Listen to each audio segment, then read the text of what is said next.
Estamos de volta aqui com o curso do Manual da Igreja, e nesse momento vamos estudar o capítulo 3, que fala sobre a organização e a autoridade da igreja. Estou aqui com o pastor Ranieri Salles, o tradutor do nosso manual atual para a língua portuguesa. Sobre o assunto do capítulo 3 do Manual da Igreja, Ranieri, a autoridade e a organização da igreja. Alguns têm receio de que a igreja organização, a igreja sistema, ela comprometa a espiritualidade dos seus membros como corpo de Cristo. Existe uma base bíblica para a organização da igreja como uma instituição? Bom, em primeiro lugar, eu queria dizer que essa preocupação é legítima, né? Realmente existe o risco. Qualquer organização religiosa que se torna demasiadamente institucionalizada, existe o risco de se preocupar mais com a instituição do que com as pessoas, né? Então, há esse risco de você colocar a instituição acima das pessoas. É um risco que aqui eventualmente pode acontecer. No entanto, a organização da igreja institucionalizada, ela é imprescindível, né? Sem essa organização institucional, a igreja já teria perdido a sua unidade mundial, por exemplo. Já teria perdido o seu foco e suas prioridades missionárias. É a organização, a instituição que possibilita a existência da igreja como um corpo mundial, né? E a sua pergunta diretamente, né, se existe uma base Uhum. bíblica para a organização, eu vou ler o que está aqui no capítulo 3, iniciando o capítulo, diz assim: Quando Deus chamou do Egito os filhos de Israel e os escolheu como seu povo peculiar, proveu-lhes um admirável sistema de organização para lhes governar a conduta em questões civis e religiosas.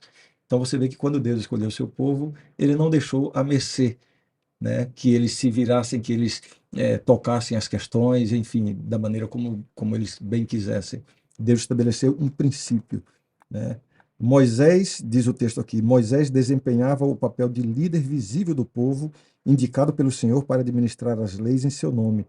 Dos anciãos das tribos foi mais tarde escolhido um concílio de 70 para auxiliar Moisés nos negócios gerais da nação. Em seguida vinham os sacerdotes que consultavam o Senhor no santuário. Chefes ou príncipes governavam as tribos. Abaixo deles estavam os chefes de milhares, chefes de 100, chefes de 50, chefes de 10. E, por último, oficiais que poderiam ser empregados no desempenho de deveres especiais. Isso aqui está no livro Patriarcas e Profetas. Então, somente para responder a sua pergunta de maneira bem clara, né? Existe uma base bíblica? Sim, existe. Deus organizou a sua igreja e é importante, imprescindível que haja essa organização, né? Essa hierarquia, essa definição de funções. Isso é imprescindível Você já até para... respondeu uma outra questão, né? Qual a importância dessa organização, né? Porque, na verdade, o problema não está na organização. O problema não está no sistema, o problema não está na instituição, se é que há algum problema. Então, desde a igreja local, nós temos a sua organização, a sua autoridade. Então, o problema não está na igreja organizada. Então, nós temos que, como líder, desde a igreja local, um ancião, um secretário de igreja, um membro, né, da escola sabatina, um pastor distrital e até a organização superior, né, ela tem que cuidar de fazer o papel dela como líder, como pessoa, né? Sempre lembrando que o homem não foi feito por causa do sábado, mas o sábado por causa do homem. Isso se aplica a todas as instituições bíblicas, né? A igreja, ela não foi, as pessoas não foram feitas por causa da igreja, mas a igreja foi criada por causa das pessoas. Então, toda a organização da igreja, toda a sua estrutura institucional, hierárquica, desde a igreja local até os níveis superiores, tudo isso visa favorecer o crescimento espiritual das pessoas e o cumprimento da missão, né? Então, esse é o foco, essa visão, né? Essa maneira de ver que a gente tem que ter a respeito da organização da igreja. Então, e desde que a igreja se organizou em 1863, sei que nós temos o nosso manual para a igreja toda, em todas as partes da terra, né, de todos os países do mundo, desde 1932, que nós temos o primeiro manual da igreja, nós temos um governo eclesiástico, né? E qual que é o governo, ou qual que é a forma de governo que a nossa igreja, ela tem adotado desde a sua organização E desde o seu primeiro manual da igreja e até hoje, como que nós usamos como forma de governo, como igreja adventista? O próprio manual define de forma clara na página 29, né? A forma de governo da Igreja Adventista do Sétimo Dia é representativa. Então, todas as decisões tomadas pela igreja, os votos, são todos feitos de forma representativa, né? Cada membro da igreja tem participação na escolha dos seus líderes. Então, vamos dar um exemplo aqui. Nós temos na igreja o corpo que é a autoridade administrativa principal, que é a comissão diretiva da igreja, né? Essa comissão diretiva da igreja foi nomeada pelos membros da igreja. Todos os membros da igreja tiveram participação em nomear esse núcleo administrativo, né, esse núcleo de liderança. Então, esse núcleo de liderança, que é a comissão diretiva da igreja, representa toda a igreja, né? Nós somos A igreja local nomeia os delegados para as assembleias da associação. Então, essas pessoas comparecem às assembleias da associação para nomear os oficiais da associação e estão ali representando a igreja local. A associação nomeia os delegados para escolher os oficiais das uniões, né? Então, eles vão lá representando os membros da sua associação. Então, é essa forma representativa com que a igreja trabalha. Essa é a forma de governo da igreja. Isso é muito legal saber disso. Agora, nós temos também nesta organização adventista, não é, que é o nosso sistema de governo, sistema de instituição, nós temos alguns níveis, não é? Tipo, não sei se seria correto dizer níveis hierárquicos, Sim, não é? Alguns até questionam, né, se tem hierarquia no céu, né? Quem é mais, quem é menos no céu, se todos somos iguais diante de Deus, né? Mas na nossa igreja nós temos os níveis de governo, níveis de organização, não é isso? claro. Quantos níveis nós É. somos e como funcionam esses níveis? Com relação à hierarquia, né, a gente não pode confundir aquela ideia da teologia medieval, da teologia tradicional, que estabeleceu uma hierarquia entre sacerdote e membro leigo, né? Isso não é bíblico, isso não é bíblico. Então, não existe essa distinção de clero e leigo. Não há teologia nisso. Agora, evidentemente, isso é claro na Bíblia, no Novo Testamento, que Deus estabeleceu ofícios na igreja e há uma hierarquia, né? De pastores, presbíteros, né? Presbíteros, anciãos, bispos, praticamente definem Pela natureza da função. pela natureza da função. Ok, Então, a pessoa não tem nenhuma superioridade aos demais, exato. mas a função deles tem uma hierarquia, né? E no sistema da igreja, na organização mundial da igreja adventista, existem 5 categorias. Ou níveis de. Não, eu diria assim, vamos entender bem aqui.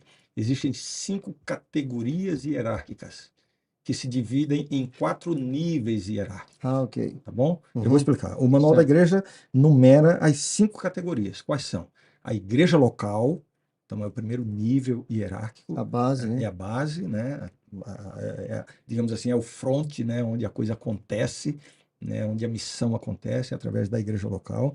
Um conjunto de igrejas locais numa região constituem uma associação ou missão. Eu vou chamar aqui de associação, podendo também ser uma missão, Uhum. né? Então, um conjunto de igrejas numa determinada região constitui uma associação. Esse é o segundo nível hierárquico. Algumas associações constituem o que se chama de união. Agora, nesse nível hierárquico união, existem 2 categorias, né? Existe o Tá. que se chama união, que pode ser união associação ou união missão. Qual é a diferença, Leônidas, entre uma União. união associação e uma união Essa é uma missão? boa pergunta que eu queria que você respondesse, né? A mesma resposta vai servir para a diferença entre uma associação e uma missão, né? Certo. A associação, seja a associação, o campo em si, ou uma união associação, significa que ela tem autonomia financeira para os seus trabalhos, né? As entradas financeiras desta associação ou desta união são suficientes para cobrir todos os seus gastos. Ela tem autonomia. Quando é missão, significa que ela não tem autonomia financeira, então ela recebe subvenções dos níveis superiores, por isso que se chama missão, né? Então, eu vou repetir aqui, não quero mas eu quero ser bastante didático, né? Um conjunto de igrejas locais formam uma associação ou missão, né? Um conjunto de associações ou missões formam uma união. A união, ela pode ser união associação ou união missão, Missão. conforme eu já expliquei. Só que existe uma categoria de união que é diferente. Que eu né? já ouvi falar união de igrejas, É a união de igrejas, ou seja, que é diferente da união associação a e a união, união a missão. união, a É associação uma ou união. missão, veja bem, a união, associação ou missão. União, ela é formada por um conjunto de associações ou missões, né? A união de igrejas, não. A união de igrejas, ela é exatamente como uma associação. Ela é formada por um conjunto de igrejas em alguma região. Então, ela é uma Só que é, associação, só que é classificada na categoria como de união. união. Então, mas ela é uma associação, Exato. funciona como uma associação, administra como uma associação, funciona tudo igual uma associação, só que ela recebe o status A de categoria união. de união. Por que isso? Por que isso? Em algumas partes do mundo, Porque nós temos algumas partes do mundo em que uma associação ocupa um país inteiro, por exemplo. nós Então, temos na aqui América do na Sul, América do Sul temos Uruguai e Paraguai, que são duas antes, uniões de igrejas. a igreja no Uruguai e no Paraguai faziam parte da União Austral, com sede na E, e Argentina. ultimamente era a União Argentina. É, Então, quando tem as reuniões da Conferência Geral, os representantes da União, que está em Buenos Aires, que representavam a igreja nesses três países na Conferência Geral. Mas você pensa assim, puxa vida, você tem a igreja num país inteiro, como é o caso do Uruguai e do Paraguai, que não tem um representante na Conferência Geral. Porque E essa União Argentina cuidava desses países a todos. União Austral, antigamente, né? Austral. Então se definiu o seguinte: como a igreja que ocupa um país inteiro, para que essa igreja tenha representação na Conferência Geral, então se deu o status de união, embora seja um campo só, né, que ocupe ali aquela região. A mesma coisa acontece, por exemplo, eu trabalhei recentemente na União Espanhola, né? É uma associação que administra a igreja no país inteiro, mas se não fosse união, não teria um representante na Conferência Geral. Quer dizer, a igreja no país inteiro não tem um representante na Conferência Geral.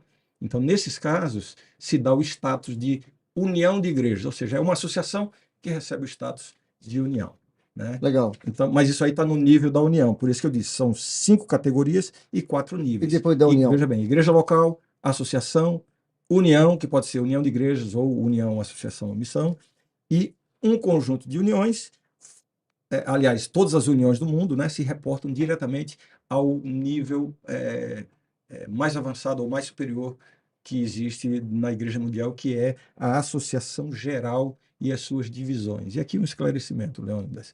Muita gente coloca os níveis hierárquicos assim: igreja local, associação, união, divisão e conferência geral. Não, a divisão não entra aí. A divisão, as divisões do mundo já são a própria, Elas própria são associação geral. Exatamente. As divisões são escritórios da Conferência Geral espalhados em diversas regiões do mundo. Tanto é que o presidente das divisões, o presidente de uma divisão, ele é vice-presidente da Conferência Geral. Legal. Então, a divisão, ela, na verdade, é uma extensão da Conferência Geral Então, se eu das entendi bem, diversas regiões. Ranieri, a associação geral, a nossa associação geral é composta de 13 divisões do mundo, atualmente. Somos em 13 divisões do mundo. A nossa divisão aqui na América do Sul, a divisão sul-americana, ela é composta de 16 uniões, incluindo a União de Igrejas do Paraguai e do Uruguai. 16 uniões, América do Sul. E cada união é composta de várias associações. E cada associação é Formada composta pelas igrejas das suas locais. igrejas locais. Exatamente. Correto? Corretíssimo. Então, as 13 divisões do mundo é no nível associação geral. Ok? Perfeito. Perfeito. Agora, do ponto de vista da igreja, no manual da igreja, quem é a autoridade máxima? A autoridade máxima, nós temos aí os níveis da igreja organizacional. Quem é a autoridade máxima, de acordo com o nosso manual? Nessa estrutura hierárquica, eu acho que eu já mencionei aqui, né? Então, o nível superior de toda a organização é a Associação Geral, né, com sede nos Estados Unidos. Eu vou ler aqui o parágrafo que diz assim: na igreja de hoje, a Assembleia da Associação Geral, bem como sua comissão diretiva no intervalo entre as assembleias, é a mais elevada autoridade eclesiástica na administração da igreja, né? Eu continuo aqui. Assim sendo, todas as organizações e instituições subordinadas reconhecerão a Assembleia da Associação Geral e sua comissão diretiva entre as assembleias como a mais elevada autoridade eclesiástica abaixo de Deus entre os adventistas do sétimo dia. Então, quando a igreja se reúne na Assembleia Geral, a cada quinquênio, na sua conferência geral, esta seria a autoridade máxima. máxima. E na ausência entre a Assembleia Geral reunida, entre uma assembleia e outra, aí a comissão diretiva Comissão dessa. diretiva que representa, né, a Assembleia Geral, por isso a forma de governo representativa. Legal. Mais uma pergunta, então, sobre esse tema ainda da autoridade e da organização da igreja. Quando há uma divergência na igreja local, quando há uma divergência numa igreja de forma administrativa ou eclesiástica, alguma divergência de decisão administrativa, ou uma decisão foi tomada numa igreja local e o membro envolvido, ou a pessoa envolvida, ou um grupo de crentes envolvido naquela decisão administrativa, não concorda com aquela decisão local, em cima de alguns contextos e algumas realidades.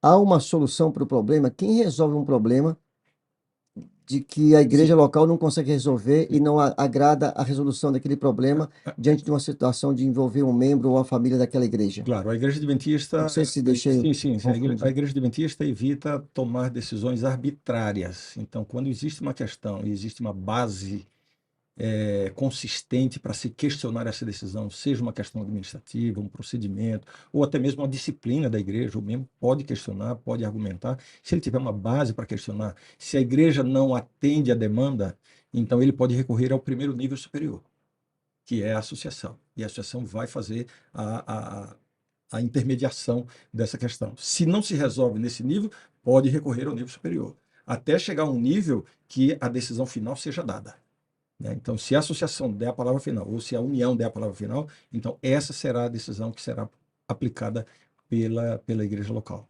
Mas existe sim uma forma de se recorrer quando se existe uma base, né? É mesmo porque nós esperamos que a igreja local, desde a sua base, né, ela use as regras e os Na procedimentos maioria dos do manual casos, da igreja, né? não há como recorrer porque está muito bem fundamentado. Por isso, Leônidas, a importância de cada decisão, cada aplicação de disciplina, cada decisão administrativa que aconteça na igreja local esteja baseada no manual da igreja. Se tiver claramente baseada no manual da igreja, mesmo que alguém não concorde, não tem como recorrer, porque já está claro ali. É apenas quando houver dúvida, será que a aplicação do princípio está correta? Tem uma margem para dúvida de forma consistente, aí você pode recorrer aos níveis superiores. Eu sou um pastor adventista há mais de 30 anos, e você deve ter um bom tempo de pastor adventista também, 30 anos. né? Você já viu muitos processos internos, né, e processos externos da justiça comum. E nós só vamos perder em algum processo se nós estivermos fora do nosso próprio manual, não é isso? Exatamente, nós vivemos num sistema de liberdade religiosa, né? Então, as organizações religiosas têm autonomia para estabelecer os seus próprios estatutos. Então, um questionamento que é feito de forma judicial, na verdade, o julgamento vai ser feito não pelas leis do país, e sim pela lei do próprio manual da igreja. Exatamente. Então, a gente tem que ter a segurança de estar seguindo o que está aqui. Encerramos aqui, amigos, o capítulo 3 do Manual da Igreja, sobre autoridade e a organização da Igreja Adventista. E eu convido você a participar conosco do próximo estudo deste curso completo do nosso Manual da Igreja. Um abraço a você.